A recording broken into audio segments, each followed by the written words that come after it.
Hey, hi, howdy. We're back. Really fun breakdown today.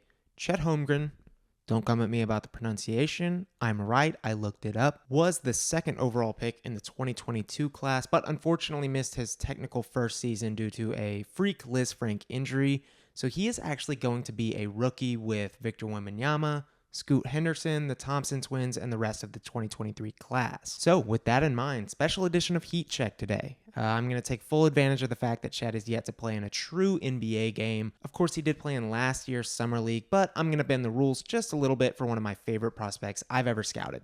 So without further ado, we have Chet Holmgren, a unicorn-esque 7-footer who played one season at Gonzaga before becoming the second overall pick in the 2022 draft, selected by Oklahoma City. He's a lanky forward center hybrid who averaged 14.1 points, 9.9 rebounds, 1.9 assists, and a whopping 3.7 blocks per game with 61, 39, 72 splits. He was 20.4 on draft night and is now freshly 21 years old. Here's how Heat Check works. I'm going to identify one draft prospect and grade them on what I believe to be the 5 most generally important skills and aspects of their game: athleticism, scoring, defense, passing, playmaking, and overall feel for the game. After those 5, I'll grade one additional skill relative to that prospect that I think is going to have the biggest effect on their stock. That will be deemed the swing skill. Each skill will be graded on the Heat Check chart with ranges from freezing all the way to scorching. When that's all said and done, I'll divvy out one final overall score that has no real-world implications whatsoever. Starting with athleticism, I've given Holmgren a warm grade. By 7-footer standards, Holmgren is certainly above average in this regard, especially in terms of fluidity, elasticity, mobility, and body control. He's got more pop and verticality than your typical big man and uses it on both offense and the defensive end, elevating towards the rim to finish or protecting it. By general athleticism standards, he's not going to jump off the page from a speed or verticality standpoint, hence the warm grade, but he has a really functional athleticism for his size, position, and future NBA role. Chet has earned a hot scoring grade from me, averaging 14.1 points per game as a freshman at Gonzaga. He functioned extremely well as a play finisher and floor spacer alongside Drew Timme, Andrew Nembhard, Julian Strawther, and more. But the numbers don't quite paint the full picture in the fact that he was very limited by role at Gonzaga. Regardless, the numbers were good. He ranked an excellent scorer on all field goal attempts in Synergy's points per shot rank, and he also ranked excellent in jump shots, dribble jumpers, and everything at the rim such as hooks, layups, and dunks. If you don't know what that means, it's really, really good.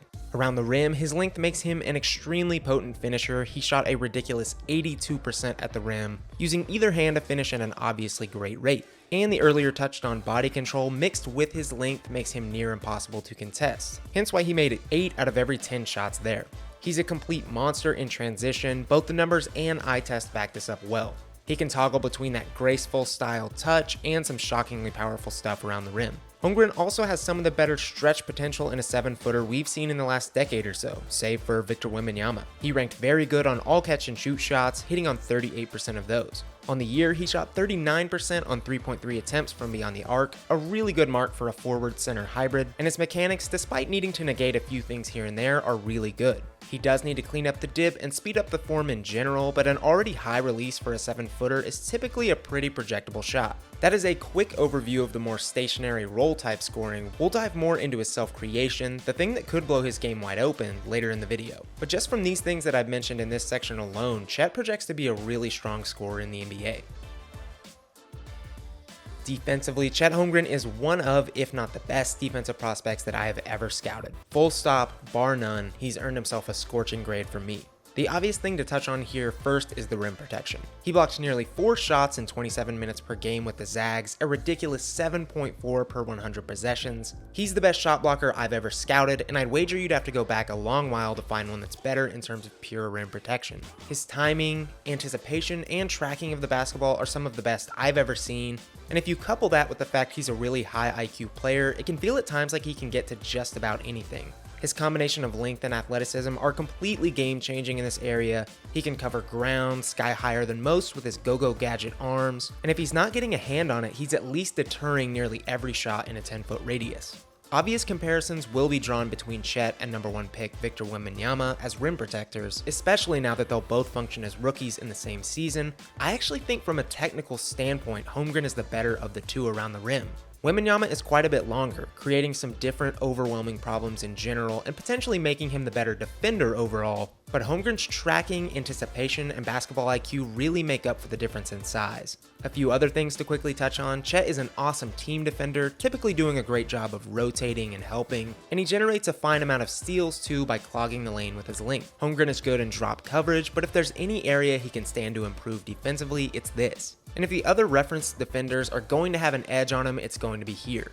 This particular area is going to be a whole new ballgame at the professional level, but if he can get to the point where he can truly guard on the perimeter or keep up with lightning fast guards, he's going to have DPOY potential if he doesn't already. If it wasn't clear enough, defense is his most elite skill, it's what makes him a complete game changer, and it's what made him the number 2 pick. For passing and playmaking, I've given Holmgren a grade of warm. By power forward and center standards, Chet is going to be well above average in this category. One of the reasons Oklahoma City valued him so highly, but again, from a general sense, just a warm grade here. Just shy of 2 assists per game in his collegiate role is really strong. He's typically very good about finding the open man, keeping the flow of the offense moving, and he breaks out some really flashy unicorn stuff at times too. One really underrated aspect of his game is going to be his ability to function as the PNR handler in big actions and in the short roll. He did it with Timmy at Gonzaga, and it's only a matter of time until he does it with Oklahoma City. He stands to improve as a pure playmaker, something that will come with a looser role with the Thunder, but his height and length are obvious major positives in that regard. Right now, he's at his best passing on the move in transition and out of the post. In terms of his unquantifiable feel for the game, I've given Holmgren a scorching grade. I think this is one of the primary things that directly affected his trajectory as a basketball prospect. Most simply, whatever it is, he has. He's one of the higher feel players I've scouted, and coupling that with the fact he's a 7-foot center, I think that's a recipe for success for prospects. Of course, things like being 7 foot tall with a 7'6" wingspan are great, but at some point that stuff can only get you so far. We've seen plenty of massive 7-footers pass through the draft ranks only to not be able to hang around the league due to lack of true basketball skill or feel. I think he's a phenomenal decision maker overall and has a keen understanding and awareness that really lets the game come easy to him. Alright, onto the swing skill. I've gone with creation, and I've given him a warm grade because while I am on the fence here, I lean more towards being optimistic, and I'll get into why. Most simply, creation is oftentimes the skill that can propel players into stardom or superstardom, and that's the case here with Chet too. Rim protection, play finishing, and floor spacing are phenomenal skills to have and can make some great NBA players. But some form of shot creation is almost necessary to be able to carry a roster as a first or second offensive option, and when drafting in the top 2, that's ultimately what you're looking for.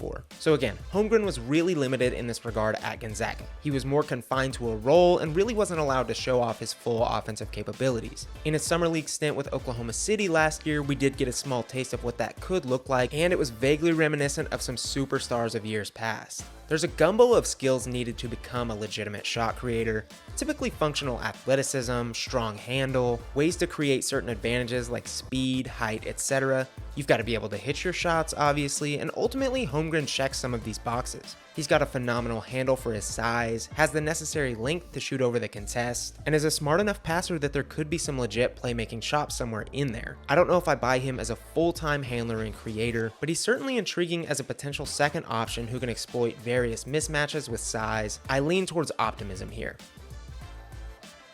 The grade. I've given Chet Holmgren a 9.3 overall. That would have made him my number 1 overall prospect in the 2022 class, which I see no reason to go back on without having seen him play NBA minutes, and that grade would see him tied with Scoot Henderson in 2023. Just to clarify, that would put him comfortably in number 1 pick range for most drafts, save for 2023, which obviously has a generational type talent. I think skilled 7-footers are the future of the NBA, and Holmgren's a rare case of high floor, high ceiling due to his size, plug-and-play rim protection, and floor spacing with some untapped upside in other areas. This was an obviously overwhelmingly positive report. There are plenty of things that Holmgren stands to get better at. Strength is obviously going to be a big part of dominating in the NBA and keeping up with the grueling schedule, although I do think the strength concerns are slightly overblown. He's not an elite rebounder, there's a chance he's in foul trouble a decent amount due to the nature of his role and style, but overall I think Holmgren checks a lot of modern basketball boxes. He's going to be highly impactful on both ends of the court, he's high IQ.